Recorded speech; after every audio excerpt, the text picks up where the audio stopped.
주셔서 예수님의 이름으로 기도하옵나이다. 아멘. 예수님께서 이 세상에 오신 목적이 무엇일까요? 왜 예수님이 이 세상에 오셨을까요? 요한복음 10장 10절에 보면 이렇게 말씀합니다. 내가 온 것은 양들로 하여금 생명을 얻게 하고 더 풍성한 삶을 얻게 하기 위함이다 라는 거예요. 예수님께서 오신 것은 양들로 하여금 영원한 생명을 주시고 또 그들이 그 영원한 생명을 통해서 하나님과 화목해 되어지는 풍성한 삶, 비교할 수 없는 그 풍성한 삶을 누리게 하시기 위해서 예수님이 오신 것입니다.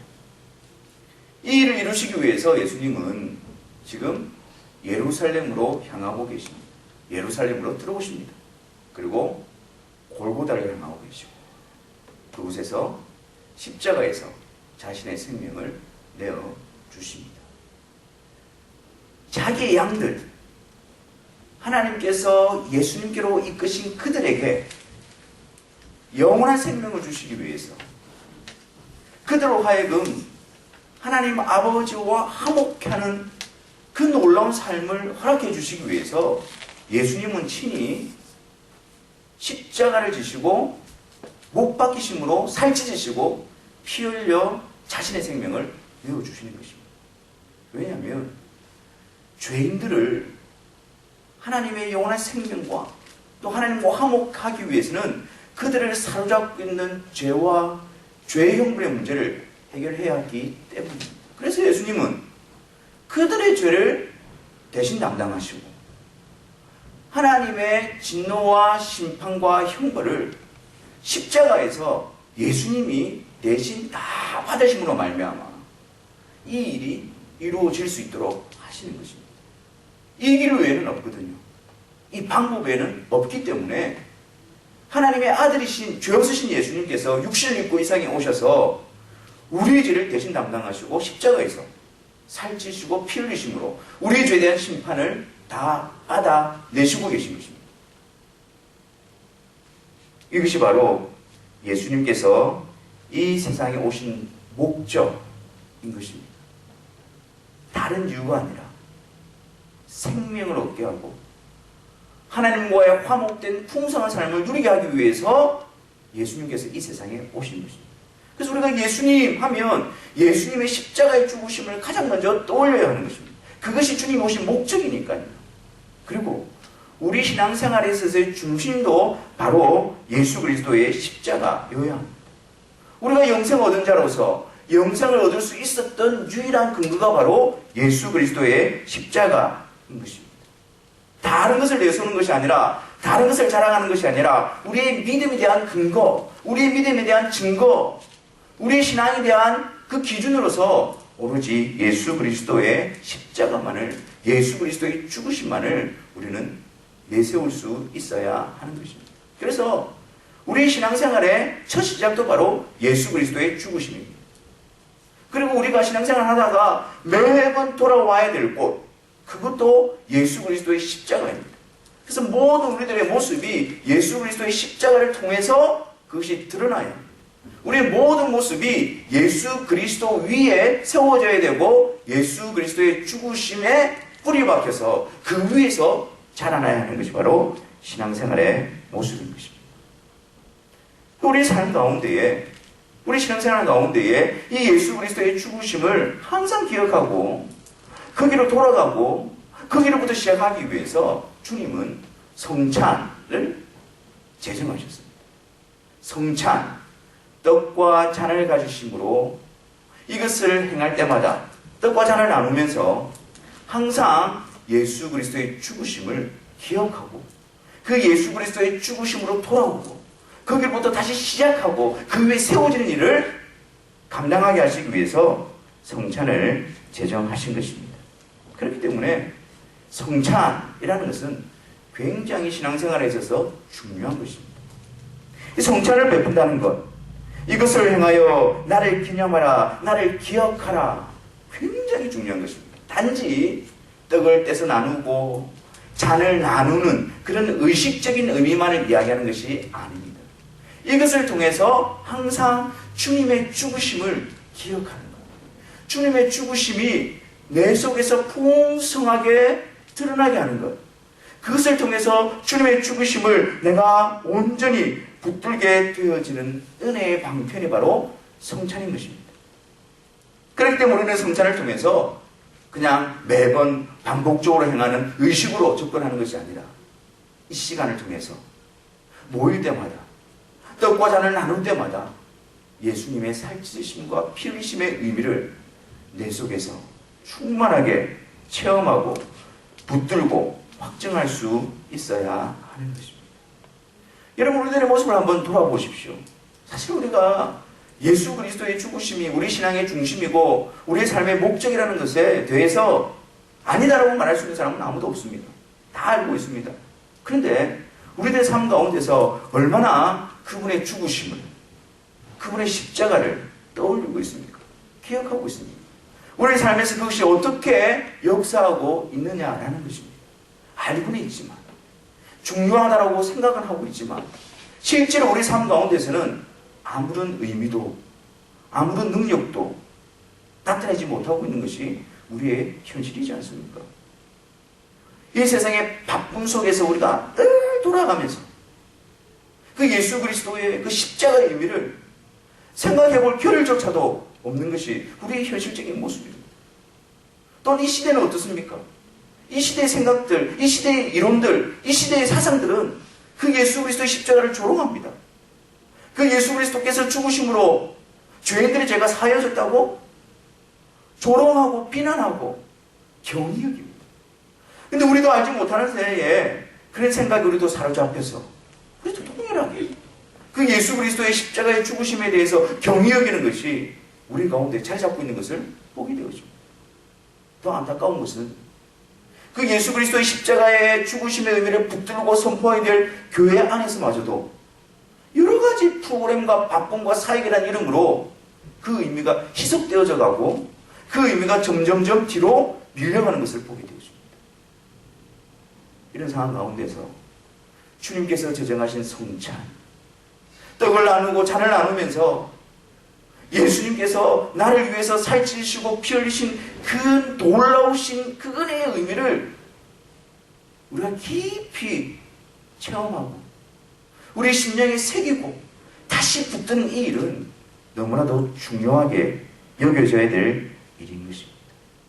그런 차원에서 성찬에 대한 의미를 우리가 좀 더 깊이 살펴보기를 원합니다. 예수님께서 성찬을 처음 제정하셨던 때가 언제일까요? 언제입니까? 오늘 본문에는 나타나 있지 않지만 다른 복음서에 보면 6월절입니다. 6월절. 6월절에 예수님께서 십자가에 달리시기 직전, 그 전에 6월절을 제자들과 함께 보내시면서 그 6월절 때에 예수님께서 성찬을 제정하십니다. 떡을 가지사 떡을 떼어서 제자들에게 나눠주시면서 이것은 너희를 위한 내 몸이니 이것을 행하여 나를 기념하라. 또한 식후에 잔을 가지시고 나눠주시면서 이 잔은 내 피로 세운 새 언약이니 이것을 행하여 마실 때마다 나를 기념하라 라고 말씀하십니다. 6월절에 왜 하필이면 예수님께서 6월절이라는 절기에 그 일을 행하고 계실까요? 왜 하필이면 예수님께서 6월절에 그리고 그 다음 날이 되어지면 십자가에 달려서 살찌시고 피 흘리실 것인데 그것을 앞두고 그때의 성찬을 제정하신 것일까요? 여러분, 이 전체적인 구조가 보이십니까? 구약으로부터 계속해서 오는 6월절, 그리고 예수님께서 십자가의 죽음을 앞두시고 제정하신 성찬, 이 두 가지는 전부 예수 그리스도를 향하고 있는 것입니다. 그 6월절이라는 절기는 그냥 율법에서 제정한 절기의 의미가 아니고 이 6월절이라는 절기를 통해서 하나님께서는 장차 오실 예수 그리스도가 어떤 일을 이루실 것이고 그 일을 통해서 하나님께서 이루실 계획이 무엇인가를 그 절기를 통해서 담아두신 겁니다. 그래서 그 6월절은 예수님과 상관없는 것이 아니고 그 예수님을 향하여 비추고 있는 절기가 바로 6월절입니다. 그래서 예수님께서 6월절에 성찬을 제정하고 계신 것입니다. 그 유월절의 의미가 성찬을 통해서 온전히 그 실체가 드러나게 되어지는 것입니다. 그 실체는 무엇입니까? 바로 유월절은 예수님께서 살찌시고 피 흘리심으로 말미암아 하나님이 부르신 자들을 죄로부터 구원하시기 위한 하나님의 놀라운 계시가 담겨져 있는 것입니다. 그래서 유월절은 예수 그리스도를 향하고 있고, 주님께서 제정하신 성찬은 십자가에서 죽으신 그 예수 그리스도를 선포하고 있는 것입니다. 오늘 말씀해 보니까 어떻게 말씀합니까?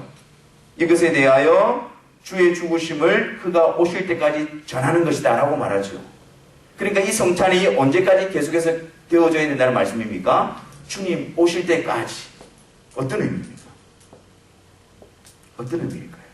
유월절에서부터 비추어졌던 그 예수 그리스도가 오셔서 십자가에서 죽으심으로 그것이 성취되어지고, 그 예수 그리스도의 죽으심을 선포하는 성찬이 주님 오실 때까지 계속되어진다는 것은 그것이 전부라는 것을 의미하는 것이죠. 다른 이름이 필요 없다는 것을 이야기하는 것이죠. 거기에 더하거나 빼거나 할 게 없다는 것이죠. 예수님의 죽으심이 완전하며 영원한 효력을 가지고 있으며 그것만이 오직 유일하게 하나님께서 내신 생명의 길이심을 나타내 보여주고 있는 것입니다. 그래서 주님 오실 때까지 계속 그것을 기념하고 기억하고 지키라고 말씀하고 있는 것이죠. 그렇다면 유월절은 어떤 절기입니까? 유월절. 어떻게 이 유월절이라는 절기가 예수 그리스도를 향하고 있는 것이죠? 유월절이라는 절기가 어떻게 예수 그리스도가 이루실 일을 나타내고 있는 것일까요? 유월절이 제일 처음에 시작되어졌던 곳은 어디입니까? 이스라엘 백성들이 애굽에서 종살이하고 있을 때에 하나님께서 그들을 거기서 이끌어내어 가나안 땅으로 들어가게 하실 것이라고 약속하셨습니다. 430년 동안 그 강대국인 애굽의 종로로 타고 있는, 종살이하고 있는 그 200~300만 명이나 되는 엄청난 숫자의 이스라엘 백성들을 하나님께서 거기서 건져내어 가나안 땅으로 들이시겠다고 약속하셨습니다. 이를 이루시기 위해서 하나님은 모세를 바로에게, 그 애굽 왕에게 보냅니다. 그리고 하나님의 말씀을 전하게 합니다. 하나님께서 말씀하시되 나의 백성을, 하나님의 백성을 내보내라고 말씀하셨다. 바로의 반응은 어떻겠습니까? 어처구니가 없는 일이죠. 하나님 누구인지도 알지도 못하고 지금 430년 동안이나 그들을 종으로 부리면서 많은 이익을 누리고 있는데 어떤 누구 한 사람이 나타나서 하나님 이름을 이야기하면서 백성을 내보내라고 할 때 그것이 가능한 일이겠습니까? 그래서 바로는 거절하죠. 그때부터 하나님께서는 모세를 통해서 재앙을 내리시기 시작합니다. 근데 신기한 것은 첫 번째 모세를 통해서 하나님이 재앙을 내렸을 때 바로는 이스라엘 백성들을 내보내려고 했습니다. 근데 하나님께서 성경에 보면 여호와께서 그 바로의 마음을 강팍게 하셨다라고 말해요. 그러면서 그 백성을 내보내는 것을 거부해버립니다. 그러니까 어때요? 또 다음에 재앙이 일어나게 되어지는 것이죠. 그래서 계속해서 하나님께서 바로의 마음을 강팍게 하셔서 결국에는 10번째 재앙에 이르게 하시는 것입니다. 하나님께서 바로의 마음을 강팍게 하셨던 그 이유가 뭐냐면 이 사건을 통해서 10번째 재앙을 나타내 보여주시겠다는 것입니다. 단지 애굽에서 이스라엘 백성들을 이끌어내는 일이라고 한다면 첫 번째 재앙으로도 충분했어요. 왜? 바로는 두려워했으니까. 바로는 내보내려고 했으니까. 근데 하나님께서 그 바로의 마음을 계속해서 강팍게 하셔서 10번째 재앙을 나타내 보여주고 계신 것입니다. 이것의 의미는 단지 이스라엘 백성들을 애굽에서 건져내시겠다는 데만 목적이 있는 것이 아니고 이 역사적인 사건에 하나님께서 장차 예수 그리스도를 통해서 어떻게 하나님의 백성들을 죄와 사망의 법에서 종로로 타고 있는 그들을 건져내실 것인가에 대한 계획을 거기에 담아놓고 있기 때문에 이 10번째 재앙이 등장하게 되어지는 것입니다. 그 10번째 재앙은 무엇입니까? 바로 장자의 죽음이죠. 그날 밤 애굽 온 전역에 첫 번째 난 사람 그리고 첫 번째 난 짐승들은 다 죽임을 당하는 재앙이 임했습니다. 근데 그 재앙이 임하기 전에 하나님께서는 이스라엘 백성들에게 이렇게 명령하십니다. 너희들은 양을 잡아다가 그 양의 피를 집 문설주와 좌우 임방에 바를 것을 명령합니다. 하나님의 말씀대로 그들은 양을 잡아 양을 찢고 그리고 그 양의 피를 가지고 자기 집 앞에 문설주와 좌우 임방에 발라놓습니다. 하나님의 진노와 하나님의 재앙이 임하던 그날 밤 그곳에서 어떤 일이 벌어졌을까요? 온 동네에 온 땅에 애곡하는 소리가 가득합니다. 하나님의 사자가 하나님의 심판과 재앙을 내릴 때에 모든 처음 난 것들이 다 죽임을 당하고 있습니다. 그런데 그 피를 바른 그 집, 그 안에 거하는 자들에게는 그 일이 지나가게 되었습니다. 여호와의 사자가 그 피를 보고 그 집을 넘어갔다라고 성경은 기록하고 있습니다. 그래서 6월절의 영어로 패스오버입니다. 하나님의 심판이 그 피를 보고 넘어간 날, 그날이 바로 6월절입니다. 그것을 통해서 하나님께서 나타내 보여주시려고 하는 것이 무엇입니까? 6월절 어린 양의 피가 하나님의 심판을 넘어가게 하는 것이 아니고 6월절 어린 양으로 오시는 예수 그리스도의 피로 말미암아 죄악 가운데 있는, 그래서 하나님의 진노와 재앙이 합당한 그들에게 있어서 하나님의 심판이 넘어가게 하시겠다는 하나님의 놀라운 계시가 여기에 기록이 되어져 있는 것입니다. 그래서 이 6월절 어린 양의 찢어지고 피 흘림을 통해서 하나님의 심판으로부터 구원해내시는 그 놀라운 복된 소식이 예수 그리스도가 오셔서 십자가를 지심으로 그 일이 성취되어지는 것입니다. 그래서 6월절에 예수님께서 성찬을 제정하고 계신 것이죠. 다른 이유가 아닙니다. 그 피를 보고 하나님의 심판이 넘어가게 되어진 것입니다. 왜 그 피를 보고 하나님의 심판이 넘어가게 되어지는 것일까요? 그 피가 의미하는 것이 무엇일까요? 그것은 이미 하나님의 심판이 행해졌다는 것을 의미하는 것입니다. 이미 하나님의 형벌이 내려졌다는 것을 의미합니다. 더 이상 하나님의 심판이 이루어질 근거가 남아있지 않음을 이야기하는 것입니다. 예수 그리스도께서 십자가에서 다 이루었다라고 말씀하신 의미가 무엇일까요? 그것은 그 예수님께서 대신 담당하신 그 죄인들의 죄, 그 죄에 대한 형벌을 다 담당하심으로 그들에 대한 죄의 구속력이, 그들에 대한 죄의 근거가 더 이상 남아있지 않고 다 완불되어졌다는 의미인 것입니다. 그래서 성경에 보면 그가 친히 나무에 달려 그 몸으로 우리의 죄값을 다 담당하셨다라고 말씀하고 있는 것입니다. 6월절 어린 양, 그 6월절 어린 양, 패스오버, 그 이름 바로 예수 그리스도를 통해서 하나님께서 죄악 가운데 있는 하나님의 백성들을 건져내시고 하나님의 심판과 형벌 가운데서 건져내시는 유일한 방법을, 길을 제시하고 있는 것입니다. 그 예수님, 그 실체로 오신 그 예수님께서 십자가에서 그 일을 이루시고 그것을 기억하기 위해서 제자들에게 성찬을 명령하고 계신 것이지요. 성찬의 의미는 바로 6월절 어린 양으로 오셔서 나의 죄를 위해서 나를 대신해서 십자가에서 살찌시고 피 흘리심으로 나의 모든 죄의 형벌, 내가 받아야 되는 하나님의 심판, 내가 받아야 되는 하나님의 형벌을 그분이 대신해서 다 받으시고 그 피로, 그 피에 나를 적시고 그 예수 그리스도의 의로 나를 옷 입히셔서 여전히 죄인인 나이지만 하나님의 심판이 넘어가는 자로, 하나님의 심판이 합당한 자가 아니고 하나님의 사랑과 화목이 합당한 자로 우리를 만들어 내시겠다는 것이 바로 이 예수 그리스도를 통해서 나타나신 하나님의 뜻이며 하나님의 복된 소식인 것입니다. 26절 말씀해 보니까 너희가 이 떡을 먹으며 이 잔을 마실 때마다 주의 죽으심을 그가 오실 때까지 전하는 것입니다. 여러분, 예수 그리스도의 십자가의 죽으심은 신앙의 기초 단계가 아닙니다.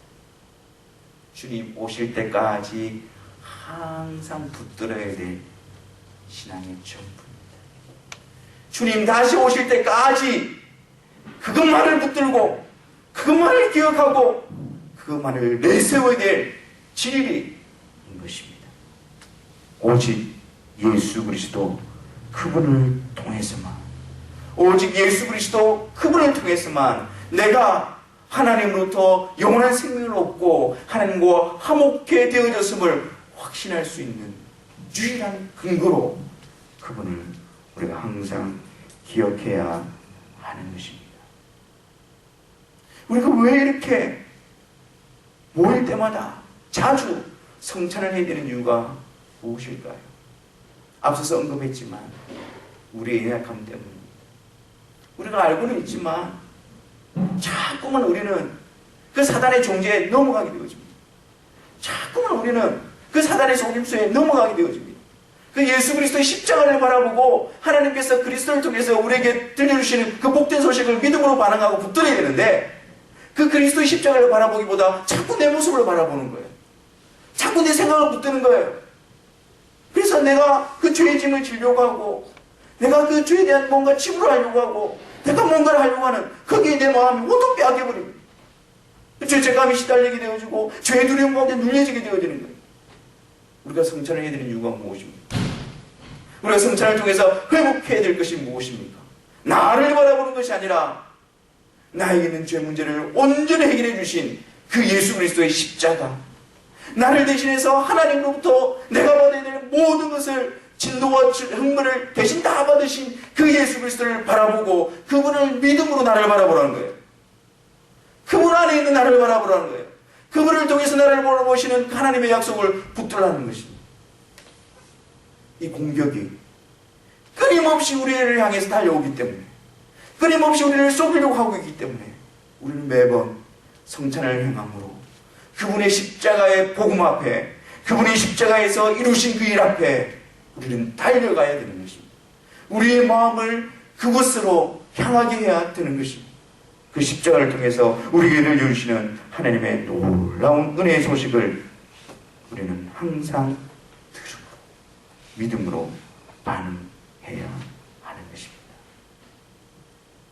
떡과 잔을 나누면서, 그리고 그 성찬을 통해서 항상 우리 안에 주님이 십자가에서 이루신, 그리고 하나님께서 주님을 통해서 우리에게 약속하신, 들려주신 그 복된 소식만이 우리의 심령 가운데 울려 퍼지게 하십시오.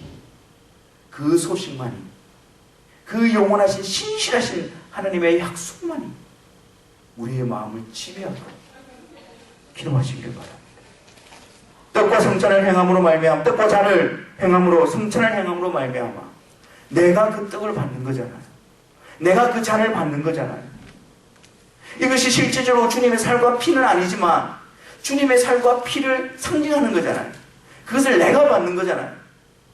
내가 그것을 받아 먹음으로 내가 주님과 함께 연합되어져 있다는 사실을 확신하시길 바랍니다.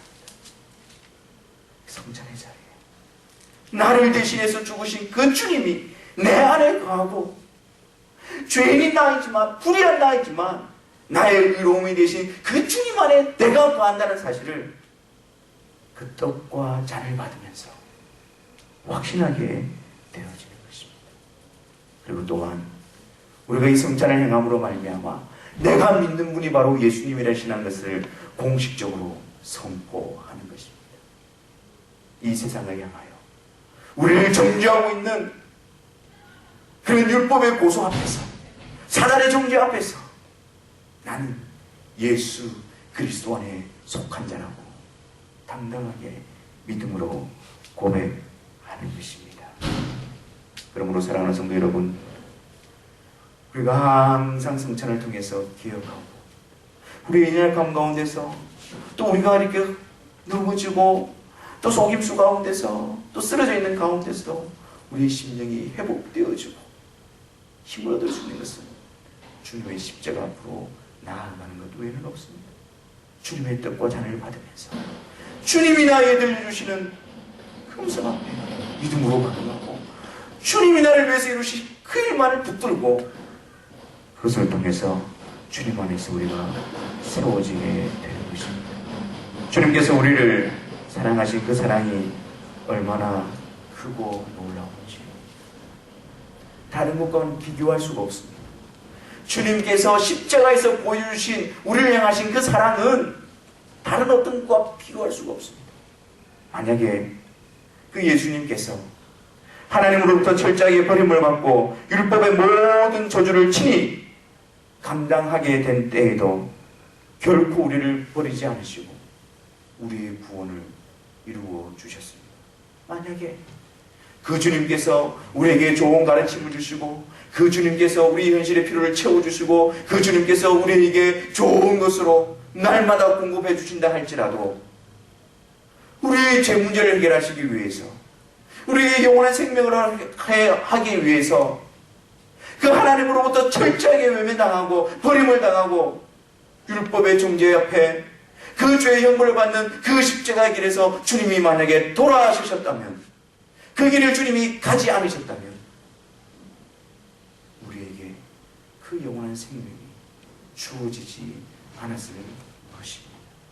주님은 우리를 끝까지 사랑하시고 우리에게 그 영원한 생명을 주시기 위해서 단지 우리에게 기적을 베풀고 단지 우리의 필요를 채워주는 것에 머물러 있는 것이 아니라 단지 우리의 친구가 되어주는 것에 머물러 있는 것이 아니라 자신의 생명을 주시고 우리를 대신해서 죄인의 자리에서 살찌시고 피 흘리심으로 비교할 수 없는 그 어떤 것도 비교할 수 없는 가장 큰 은혜 영원한 생명을 우리에게 베풀어주고 있는 것입니다.